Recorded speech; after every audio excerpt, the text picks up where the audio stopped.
Okay, yeah. Welcome to The Extras, the podcast between podcasts where we talk about whatever we want. I'm Tony Robusto. And I'm Andy Reyes.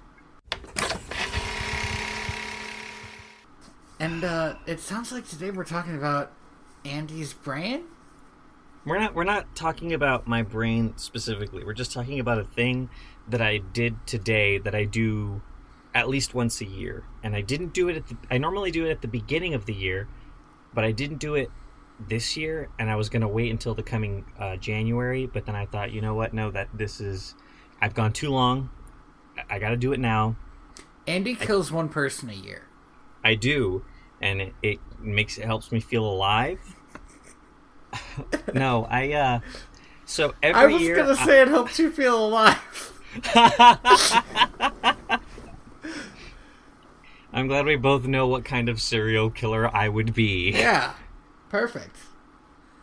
I kill men just to feel. Good. Only men, though, because... Yeah.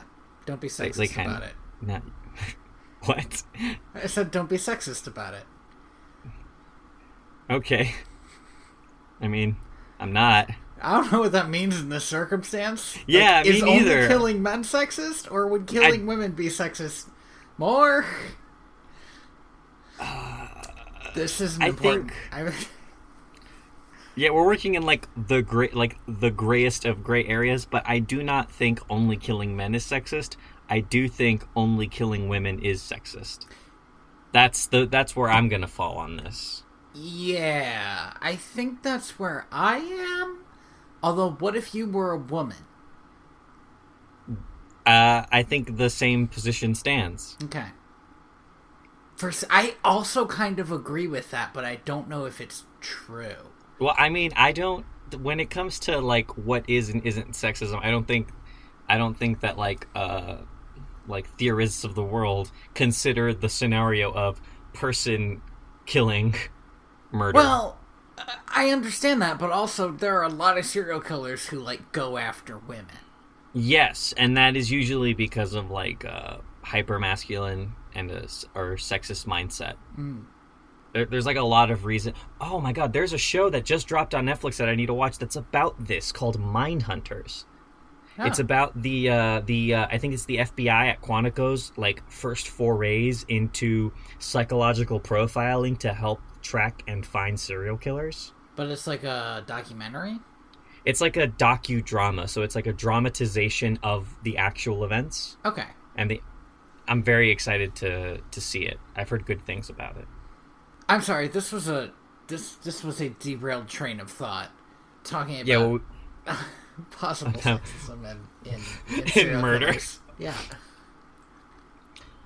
So once a year, I throw out all of my underwear and socks and buy all new underwear and socks. On one hand, that sounds like a super good idea. On the other hand, I grew up in a family of 9 kids, and that sounds wasteful as fuck.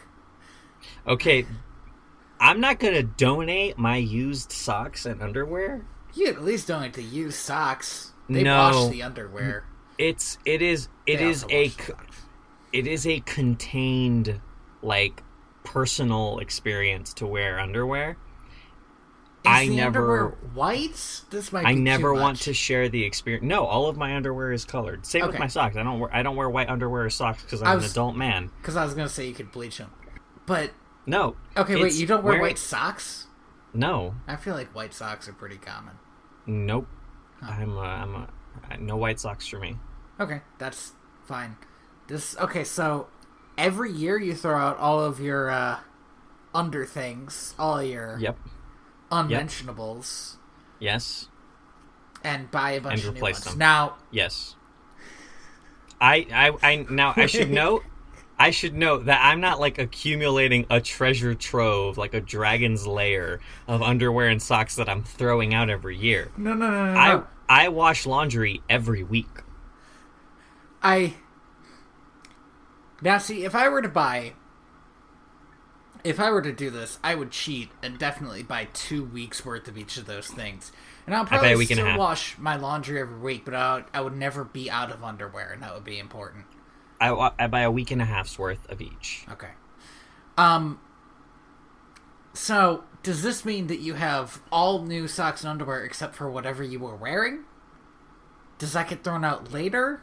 That gets thrown out the next time I take them off. They're in the garbage. They go. They're gone. Huh. No, they only last that day longer, and then they're gone.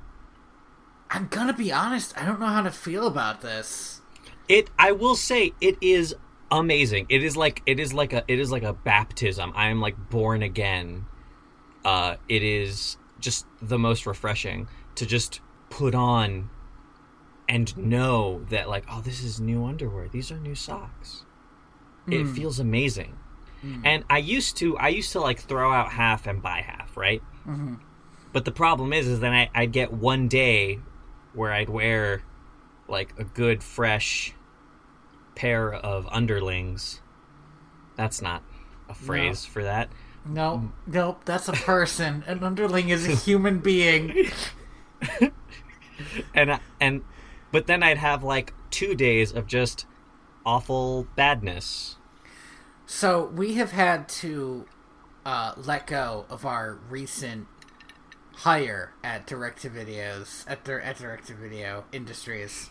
Our new underling was sexually harassed by Andy. No, we're not making a joke about this. Oh, you know what? Actually, you're right. In the current climate, that's not a great joke to make. Nope, it is not. I was going to say, although the good news is the payout was huge. It was great for them. Oh God, can you not? I'm sorry. Yeah, maybe by the time this comes out, another sex scandal would have happened. Jesus. Why did you say maybe? Definitely though. Definitely. That's the thing. These people are coming out of the woodwork. It's gross. You know somebody is a terrible person when Woody Allen comes to their defense. By the way, if Woody Allen comes to defend you, you're a bad person. You're the worst person ever, probably. That was fucking crazy. Jesus. My joke really brought this whole podcast down. Yeah, seriously. I'm gonna blame Andy. That's fine. But you know what I want to talk about is how refreshing my life is going to feel tomorrow. Okay. I'm going to feel amazing. I'm going to feel like it's my first day at school, but a good memory instead of a shitty one. I don't remember my first day at school. I probably cried. Yeah, I probably did too. I'm titling this episode Andy's Secret. God, no. That makes it sound bad. It's not bad. I heard about this, I think 3 or 4 years ago. So I've been doing this for about 3 or 4 years. It is life-changing. I recommend everybody... Life-changing. Everybody do this. I recommend that everybody do this. At least do it once. Just at the end of this year, when the new year rolls around, walk into a Target or a Walmart or wherever you prefer to buy your brand of underwear, and just buy a all new batch. Decant your old batch into the garbage fire to keep you warm. To keep you warm during the winter coldness, and just have an all new pair of underwear and socks. Okay, here's the thing. I don't want to harp on this too much, but socks aren't ruined after a year. Socks are still good. Are the socks that big a deal for you? It sounds like they're a big part of it. The socks were originally, it was just underwear.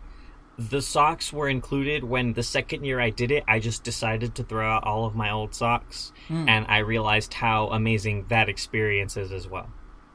Because it's the problem is the elastic. It's because the elastic in underwear and socks wears out and gets stretched out so quickly that it no longer fits comfortably.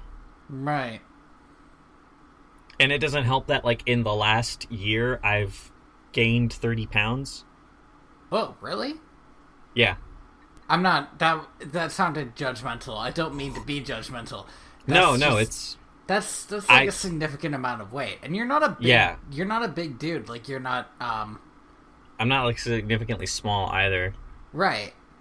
Yeah, no, I've been like growing a lot really quickly these past couple of years. Huh. So, and yeah, like maybe once I stop growing like a friggin' toddler, like once my weight settles and I stop just growing like a plant that's being fed blood every day. Yeah, like a mean green mother from outer space. Yeah, exactly. Catch me on that reference train. It's not a hard reference to get. We just did that episode. I spent like a week working on it. You really did, and it was worth it. I really enjoyed it. I actually like super love that episode. I think that was one of the better ones we've done for a little while now. I got about halfway through it before I had to put it down because this week has been crazy for me. Mm-hmm. But I need to know if you kept in at least some of the like live action in real time depression that I had watching that alternate ending. I downloaded a instrumental version of "Don't Feed the Plants" and cut some of your reactions over it. Oh, good. Oh, I'm excited. But that's the stinger for that episode. But gosh, that was a lot of fun. I'm sure the Batman one will be good too. Like, I can't imagine us being any more high energy than talking about Batman. And especially since we're going to be talking about like two of my favorite, I should say my two favorite incarnations of Batman. Yeah, you know, I never saw the oh god, what's his name? Tim Burton. Yeah, I never saw the Tim Burton Batman. Did you? You didn't watch any of them? You didn't, or did you watch any of the Joe Schumacher ones that came afterwards? Because Tim Burton did 2 and Joe Schumacher did 2. Now, I have seen like bits of both of a few different ones. Is the Schumacher one the one with Clooney? That was Joe Schumacher's last one. He also did the one with Jim Carrey. I think.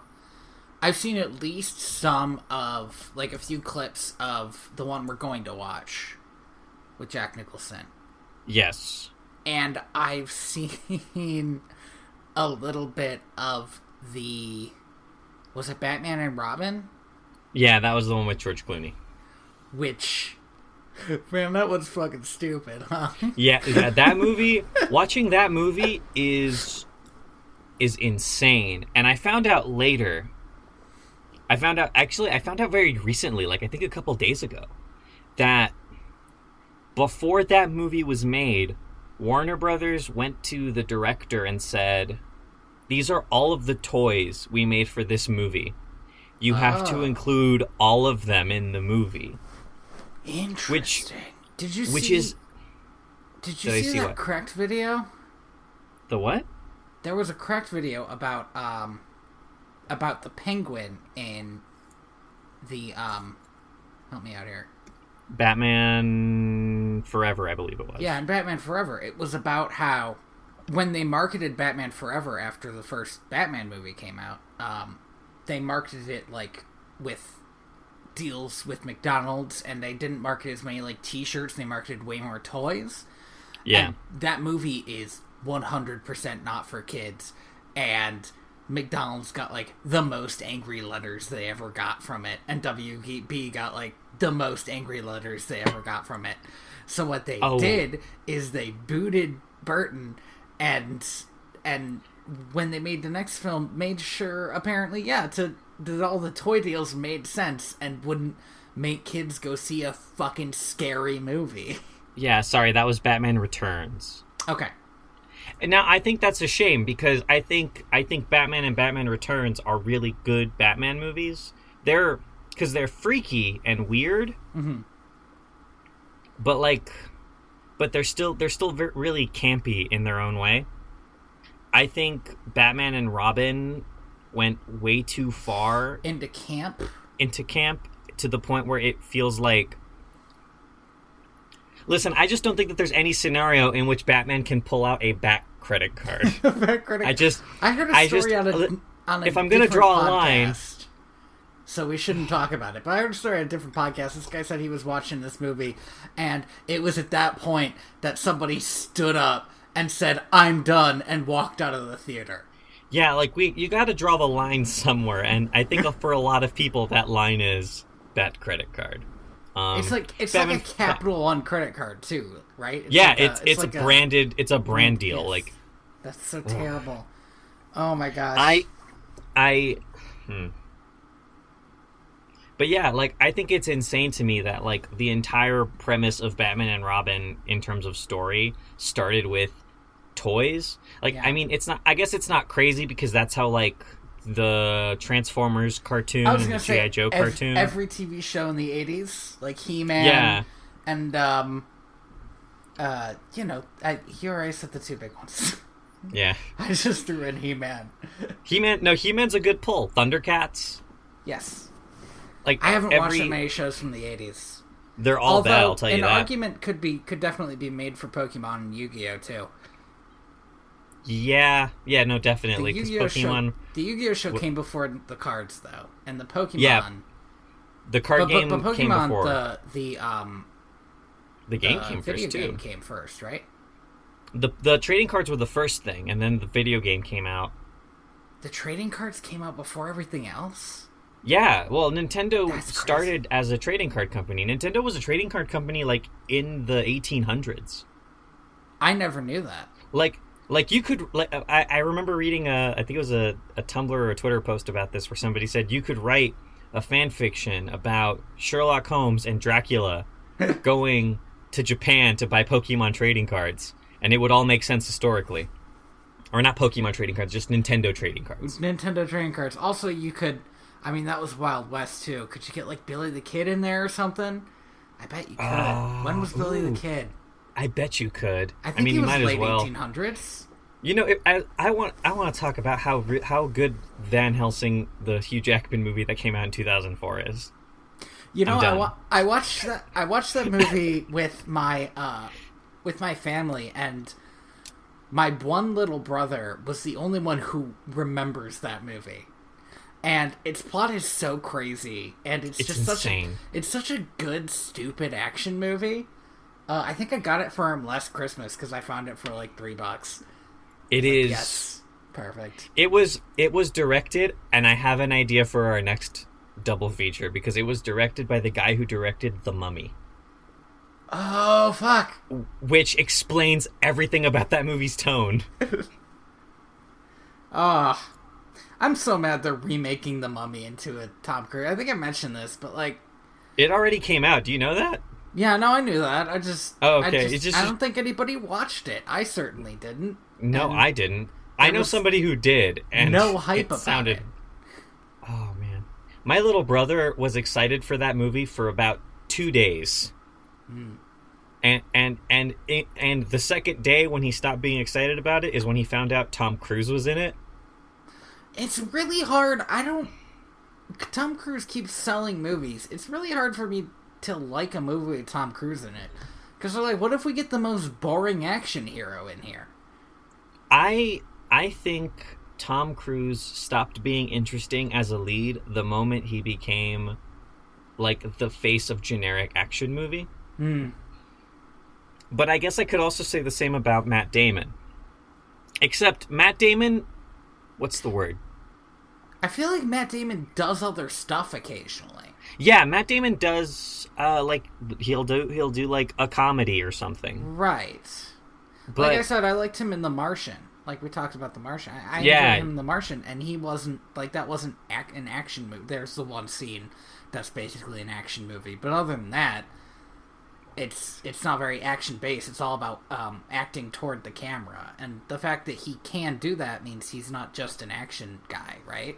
Yeah, and well, that's the thing is Tom Cruise started his acting career I think he was part of the 80s Rat Pack child actors. He was one of the child actors that was like big in the 80s with like Kiefer Sutherland, not Joaquin Phoenix, his older brother,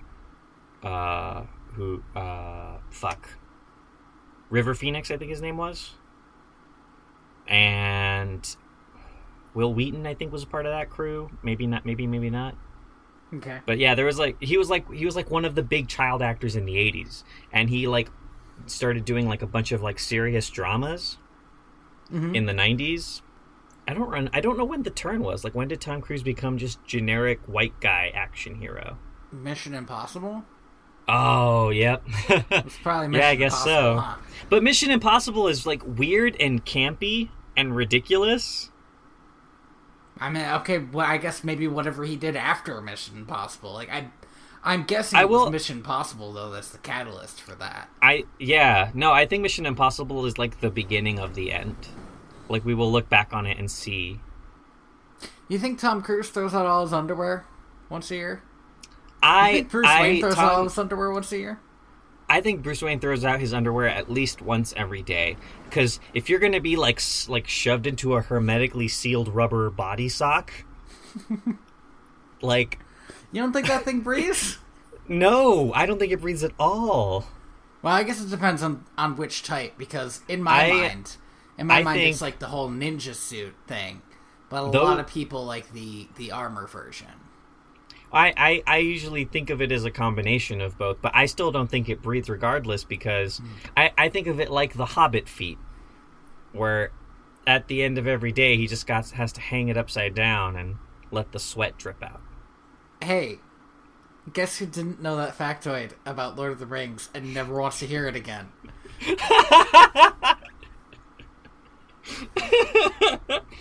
Guess who has 2 thumbs and is unhappy with this new information?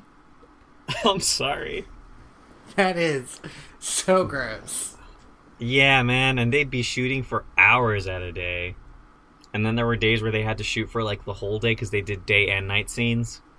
My sister was big into Lord of the Rings. And so was I, when the movies came out. So we had all the different DVDs with all the different extras on them. There was one, I think it was the Two Towers one, where they were talking, I can't remember these actors' names, they were Merry and Pippin. They were talking about how they left him in the tree. Because like, they had all these long scenes with the Ents, and it was really hard to get them back down. So they just sort of left them in the tree for a while. Oh my god. Yeah. Oh, and there was this great scene with the guy who... great interview with the guy who played Gimli, where he's talking about that scene where they're all running. Oh. Okay. And, like, you see Legolas running up ahead, and then there's Aragorn, and Gimli's trailing behind. Now, it was supposed to be Legolas up ahead, Aragorn and Gimli running side by side. But he was like, they put me in all this armor, like 80 pounds of armor, and they say, run. That actor had to go through a lot making that movie, like, because he was allergic to all of that dwarf makeup. Oh, Jesus. So. That is awful. Yeah, I know. Oof. It's a time. Those movies are weird, and I find it very interesting how Viggo Mortensen, who played Aragorn, like, really speaks fondly of his time filming the first 2 movies. But absolutely, they weren't all filmed around the same time? They were filmed like the first movie, and then like they took like a couple of like days off and then started filming the next 2. Right. Okay. Because they were released like year after year, I think, right? Yes, but I remember it being a big deal. They were all filmed on this sort of schedule. Yeah, on this ridiculous schedule. But the reason he talks about it, he speaks so fondly of the first one because he talks about how, like, oh, it's crazy, like, all of these costume designers and prop workers and stuntmen were doing all of this amazing creative work. And then when he starts talking about the last movie, he kind of I wouldn't say is angry, but is kind of like pessimistic about it. Where he's like, yeah, like that he talks about how that was like the big shift where Peter Jackson really started focusing more on the CGI aspect of special effects. Because that's interesting. Because all of the delays meant that they didn't have the time to do a lot of the stuff they wanted to practically. Mm. And he says that he wishes that they could have just pushed back the release of that last movie at least a bit. You know, the thing about he's not a fan of, though, is Lord of the Rings was like the first movie series that came out with like really spectacular CGI. Yeah. Like CGI that you could look at it and not think, okay, well that's fake as hell. And I'm not saying that he's wrong, because I don't necessarily think that he is. I think that in my personal movie watching experience, the movies with more practical effects have been just better movies. But I mean, the fact that that movie was made as it was probably pushed the movie industry forward in that way. Yeah. But on the other hand, man, like whenever you see stuff about them making Lord of the Rings, it looks like it was such an experience more than any other movie filming. Yeah. No, definitely. I think I struggle a lot with the Lord of the Rings movies because I think they're very good movies. I didn't grow up with Lord of the Rings at all. So I read the books and watched the movies like in the same summer. So I would read one book, watch its movie, read the next book, watch its movie, read the final book, watch its movie. And that was like my whole summer because those books were dense as fuck. Because those books are super dense, and I've actually never finished them because they're super awful boring. It's super. They suck hard. Like I love the premise of those books because I do enjoy those movies, but man, reading them is. The rough thing with watching the Hobbit movies was that they packed like half the I can't say the word. Silmarillion. The Silmarillion in there. That's a bit of an oversimplification because the Silmarillion has the creation myth bit, but like there's the thing about the Hobbit book is that it's like just a nice little book, and it's so much easier to get through than everything else that man ever wrote. Yeah, my roommate says, and I kind of agree with him, that they should have made the Hobbit movie first as a test film. Like Peter Jackson should have made the Hobbit movie first as a proof to Warner Brothers that you can make a Lord of the Rings style film and make it work. Because then he could have made it small and compacted and then made the Lord of the Rings trilogy this kind of serious fantasy film trilogy. Because the thing about The Hobbit is so serious. The movies, I mean. It's everything is like, with the exception of like the introduction film, of the first film. That's what Bilbo Baggins hates. Tossing all plates around. Yeah, like Bilbo almost not going out to his adventure and then running off last minute. That's like all the heart that that trilogy has. The rest of the film is so dire and serious and weird. But you go back and so there's stuff, and I can understand people not liking this because it's kind of stupid that it's in here. But there's stuff, and this is mentioned in the Hobbit book, where Gandalf has to leave for a while to go figure out this whole necromancer thing. Yeah. And the necromancer is Saruman. Yeah. And they don't realize it yet. And the stuff with that is kind of interesting.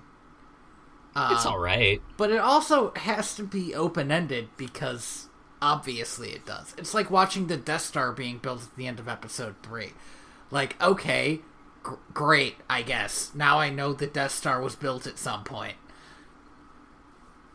Yeah, it's like, I didn't need it to be there.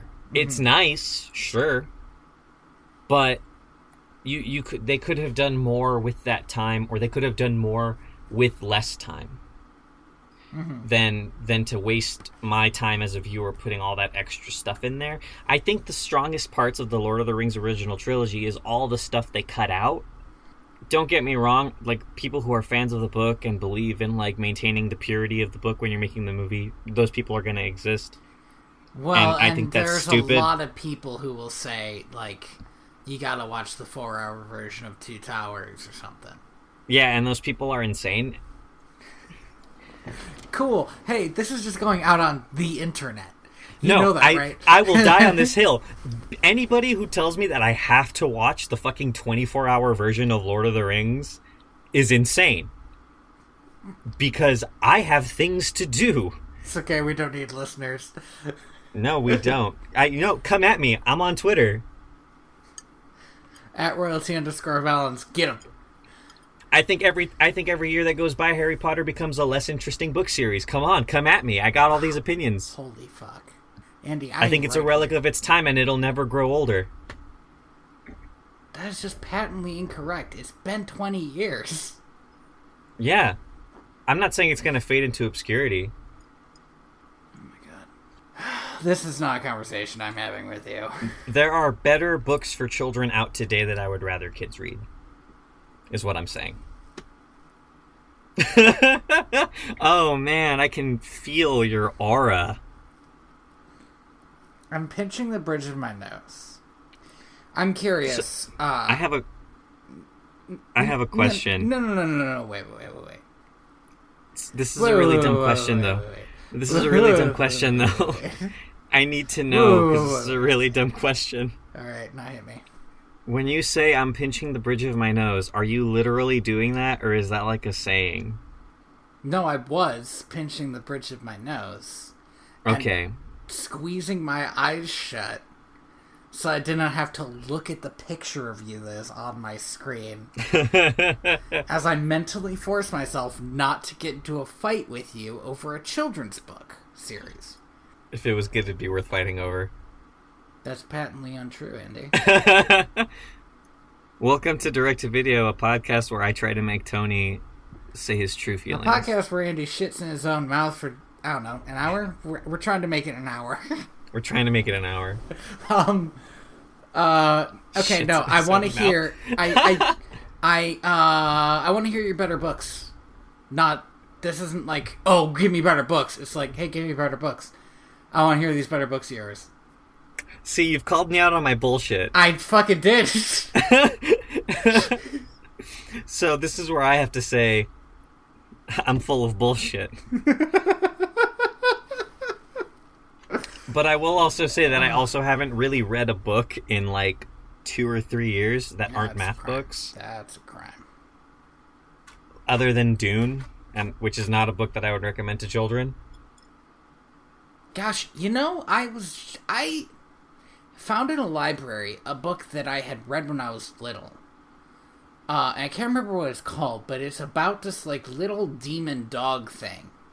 And it's like it gets up and walks around, it like explores its world, which is all its own world. And in the first few chapters, it and its family are kidnapped by these creatures who like to eat animals alive because they don't have regular taste buds and they need to hear them screaming.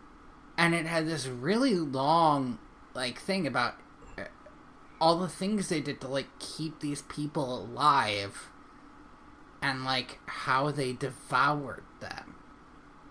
And I read this and I thought, this is the most fucked up thing I've ever read. I read this as a kid and then forgot. I don't think kids... I think kids sort of process a certain amount of horror in the same way.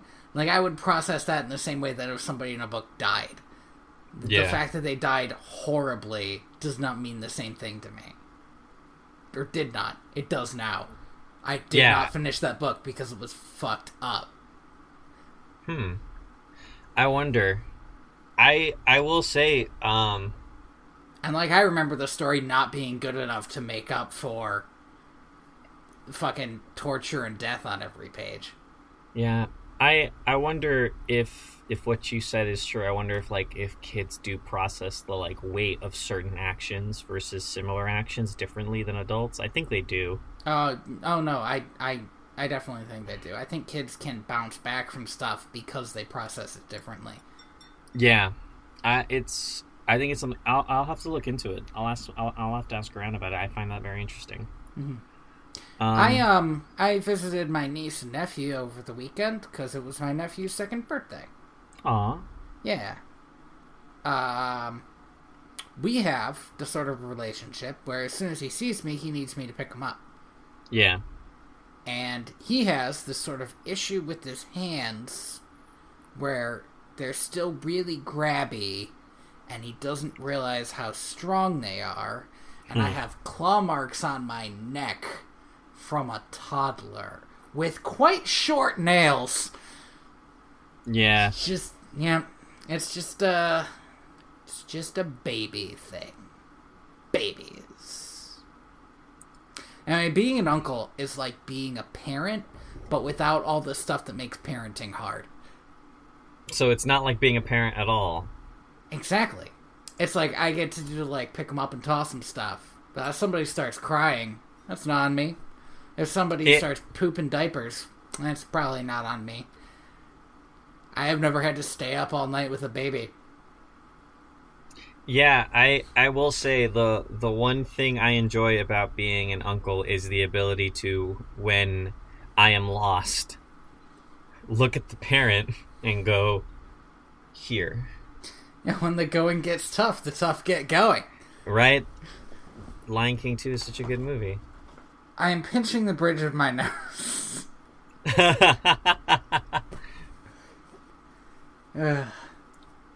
It's not so much your opinions on Lion King 2, but your opinions on Lion King 1.5 that's the issue.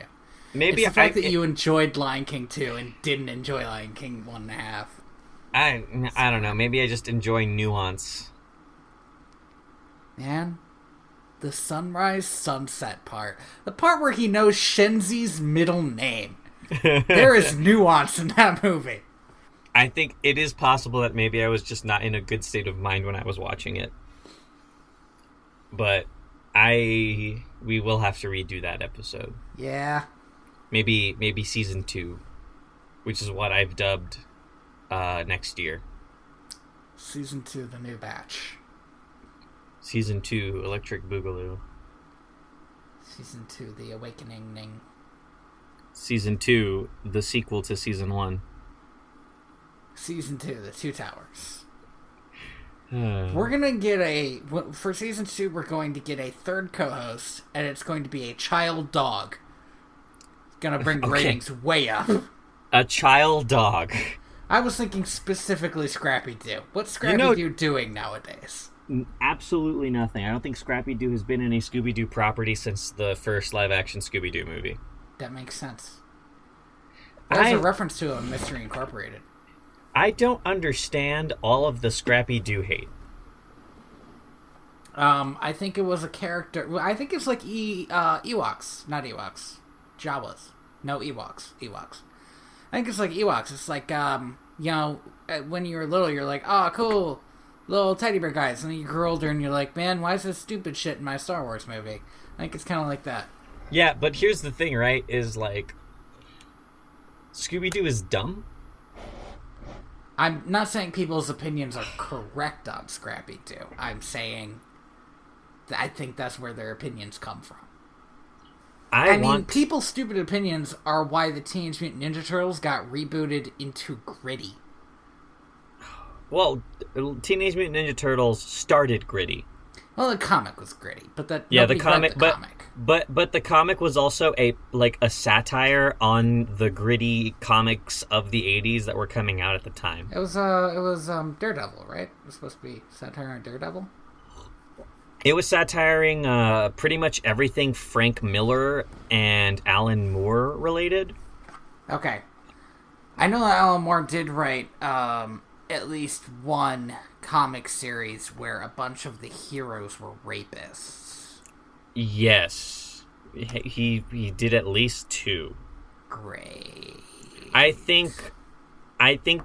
will say that the best thing Alan Moore ever wrote was the Creature from the Black Lagoon series that he did. Okay. I've heard of this one. Everything else he did that is considered good has so many fucking problems that I just don't want to think about them anymore. Can you rattle off a list as somebody who I don't think has ever read an Alan Moore book because it was always Watchmen. Hey, this is too fucked up. Yeah. Okay. League of Extraordinary Gentlemen. Yeah. The Killing Joke. That's what I thought. Yeah. Okay. Alan Moore is a master, is like a master storyteller, and he was able to use comic books as a medium in a way nobody ever did before. But at the same time, I don't need all that problematic shit in my comics, and I don't want it there, so I don't read them. See, that's the thing about League of Extraordinary Gentlemen. When they made the movie, apparently a bunch of comic nerds were mad that it wasn't anything like the books. The books were fucked up. Yeah, here's the thing about, like, comic nerds is that they're wrong. I don't know, some of the comic nerds, when they made The Killing Joke, were mad about Batman fucking Batgirl, and I get it. I get it, but here's the thing. I think that was a reference to Batman Beyond. Yeah, because that's the choice artistic reference I want in my nuanced retelling of a story that features sexual brutalization of a woman character. I'm just saying there are other problems with making The Killing Joke into a movie. They really downplayed that bit. They really downplayed that bit. They definitely upplayed. They mostly focused on what happened to Gordon afterwards. Of course they did. Of course they focused on what happened to the dude. It was like the first half was her story. And then Susanna, when she got, it sort of shifted. Susanna Polo is an amazing editorial, I think, not editorial, but she's an amazing writer. She does articles over at Polygon.com. And when that movie came out, she kind of released a series of articles about Batgirl. Mm-hmm. And kind of her relationship in comics. Not her relationship, but like her history in comics. Yeah. I highly recommend that everybody go and read those articles. There was a big... it was a big deal when she got out of the wheelchair. Right? Because that's the thing about The Killing Joke. Like, it's a rough story to get through, but it creates... I can't remember her name. The Oracle. It creates the Oracle. No, actually, it doesn't. Well, it wasn't supposed to, but it ended up doing that, right? Because it's supposed to be like a what if, but then the next guy who was writing went with it. Well, that's the thing, right? Is The Killing Joke was supposed to be this like one-shot story, but then it was so popular and it made so much money that DC like made it a mandatory canonized part of the universe. Like, so it was a managerial decision that made it canon. But there is no... And Susanna Polo writes about this, which is why I brought her up. Okay. The whole idea of the Oracle didn't come until a lot later. Okay. And it kind of happened in spite of the Killing Joke comic story. Because the thing is after the Killing Joke was kind of officially made as this canon thing, people didn't want to touch Batgirl anymore because they didn't know what to do after that. What can you do? And comic books aren't exactly the most what's the word I'm looking for? Progressive? Yeah, they're not the most like progressive place when it comes to female characters. Mm-hmm. We should probably all be reading more Miss Marvel, by the way. Just as a general rule. I've fallen behind on Miss Marvel, and she's a really good female character who is also, she is Muslim. It's like good to have that in comics.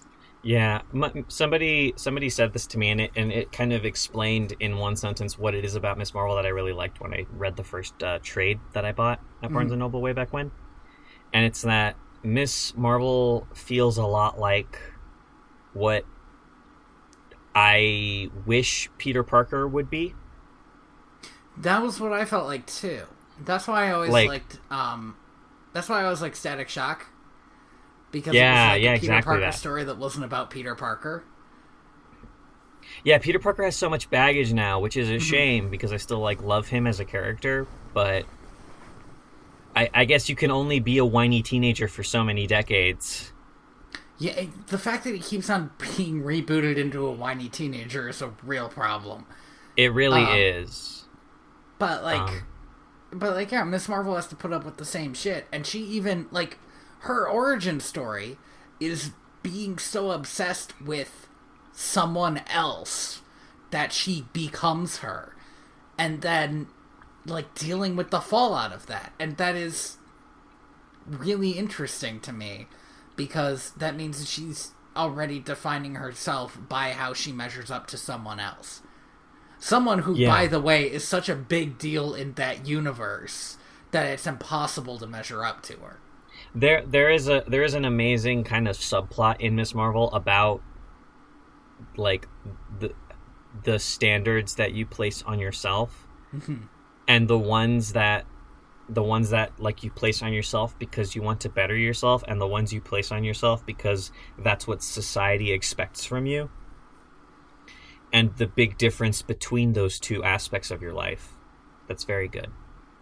Miss Marvel also has one of my favorite Iron Man as a dad moments, which is after the big reboot, which I was reading Squirrel Girl and Miss Marvel when the reboot happened.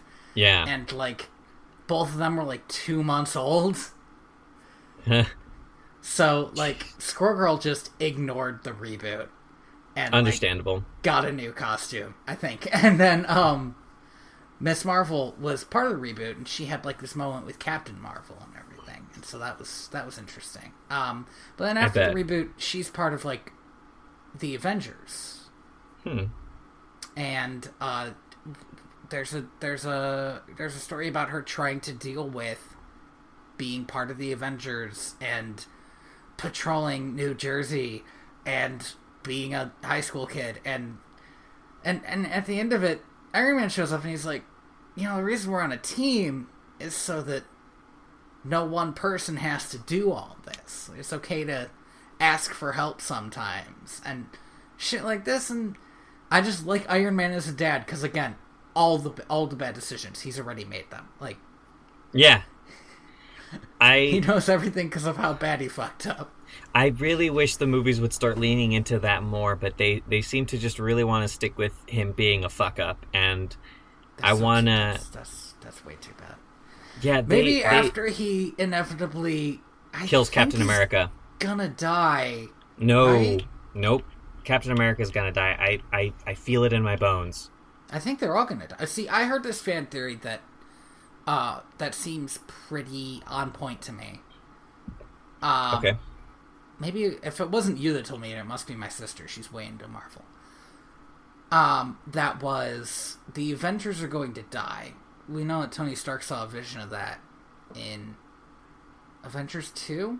Yes. In Avengers 2. The Avengers are going to die. Probably against Thanos. And according to this theory, the Guardians of the Galaxy are going to bring them back. And that's how they're going to eventually tie together. Okay. Apparently it makes turnaround sense with the Infinity Gauntlet and how the story was told in the comics and all this. But that there's going to be the point where they all die, apparently. So that's going to be the problem I have with that is all of these movies seem to really stick to a light PG-13 rating because they want kids to have fun watching them.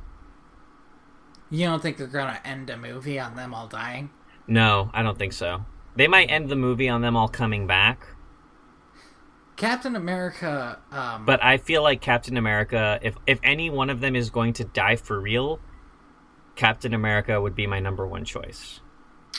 Because killing Captain America and bringing him back later... So when I say die for real, I mean at the end of the movie, by the way. Right. Because it's comic books, nobody dies for real. Nobody dies for real. Not even Bucky anymore. Except Uncle Ben. Back. Uncle Ben's still dead forever. Only Uncle Ben. Only Uncle Ben. Because they brought Jason Todd back, too. Mm-hmm. So only Uncle Ben is dead forever. Unless you read the Spider-Gwen comics, then Peter Parker's dead forever.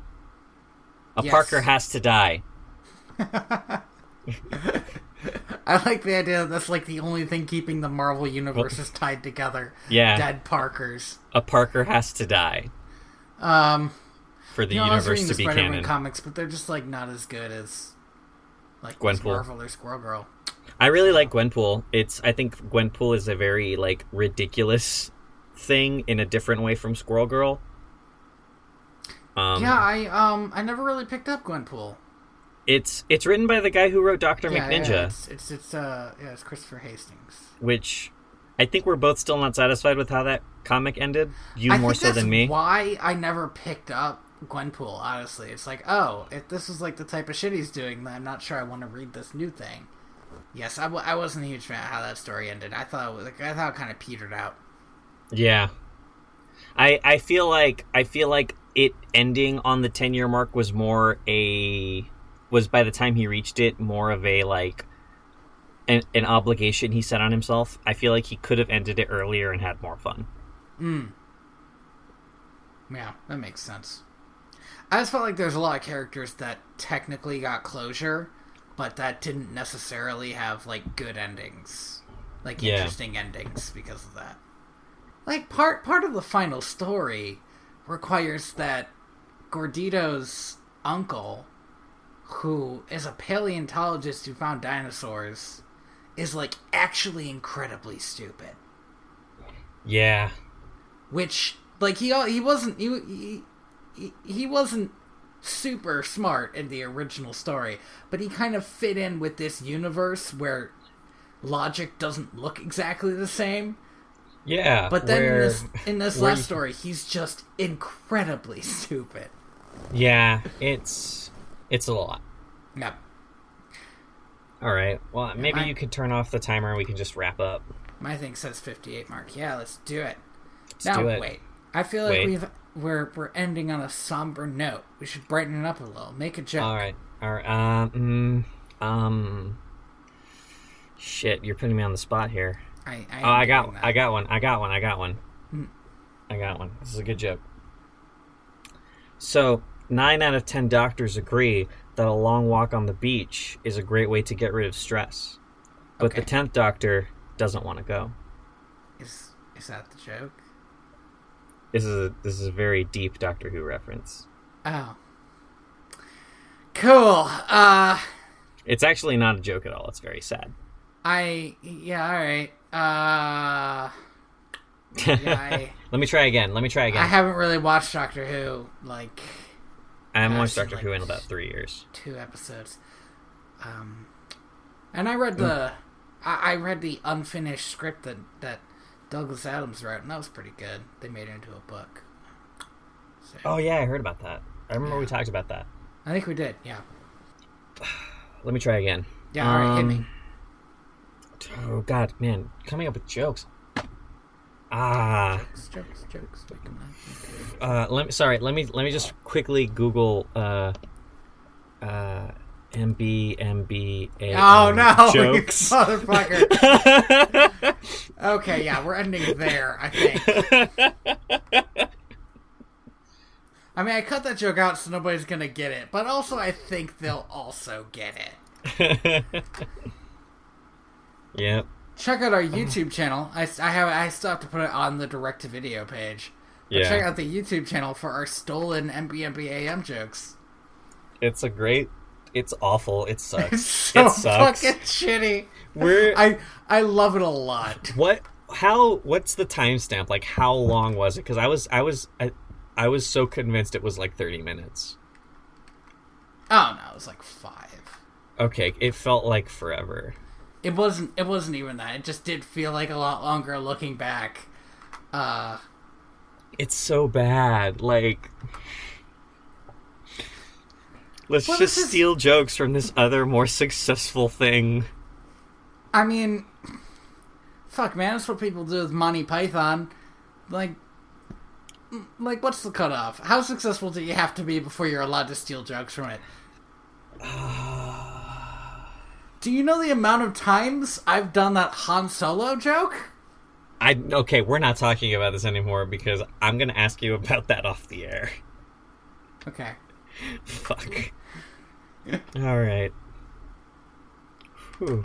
So thank you for listening to Direct Video VHS? DVD Extras. I've been your co-host, Anthony Robusto. Usually I just say Whoa. Tony. Whoa. I'm Tony Robusto. I don't know why I did that. That was weird. Alright, be cool about it. No, I'm cool. We're cool. I'm your co-host, Andy Reyes. And you can find me on Twitter at TheaterBats with an ER. And you can find me on Twitter at royalty_Valens.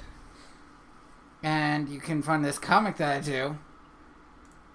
It's inspired by trueevents.org. The comic for today is about Jell-O. So, if you like Jell-O, you can check it out. Anyway, and you can find our podcast and related podcast stuff at direct2.video. And you can also find our YouTube channel. What is that? YouTube.com/a bunch of bullshit. It's probably direct to video, I think. Yeah. Probably. We'll have to find out. Gosh, maybe it's not. Yeah. Maybe it's not because that was taken. All right, let's go in real time. Let's find out. Where is this go? Oh, man. We're not even the first thing. Are you fucking kidding? Of course we're not. It is direct-to-video podcast. Is what it's called. We're not even on page 2. Man, don't hurt yourself like this. Oh, there we go. If you search direct-to-video podcast, we are the first thing. Damn right. That's pretty good, actually, like algorithm-wise. Anyway, direct-to-video podcast is what it is. Yes. So, sorry to bring you all in on our SEO optimization. Ah, crap. Nope. Did you hear what I did? Yep. No. I heard it. Well, SEO means search engine optimization. Yeah. So, I like ATM machined this. I pin numbered all over it. Oh, did you say SEO optimization? I did do that. Oh, man. Well, I mean, search engine optimization. That is almost also makes sense, yeah. Yeah, no, that is definitely a thing. I'd still like to apologize for the listeners. And anybody next to the listeners who happen to hear. Yep. And, put some headphones in. What's your problem? I'm just kidding. Please listen to this and share it with everyone. Yeah, person next to the person listening to this podcast, have you considered subscribing? You can find us wherever you find your local podcasts. Google Play, iTunes. Give us that 5 stars. It really helps with the that search. Says, man, I love it when you say search engine optimization. That's a funny joke that I enjoyed that you vamped on for a while. That's good shit. I'm sorry I said shit. Look, we've had a bad day. I think we did a really good job of not cussing this episode, but I'm not sure. I feel like we did, and I broke our streak. We were wrapping up. Did we do all the stuff? Our theme song is Penguins on Parade. Yes, by Lee Rosevere. And there's a link in the description to that song, and also a bunch of other Lee Rosevere stuff if you want to get some music for your podcasts. He's done a lot of music for podcasts. They're neat. Yep. I think that's it. Yeah, I am the ghost of John Smith. Rip in peace. Alright, got that one out. It's not a funny joke. Ooh, spookums.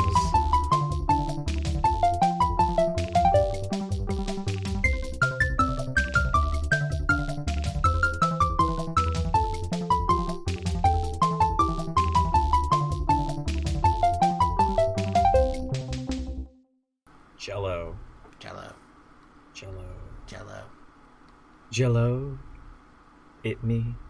Sorry, what were we talking about? I kind of like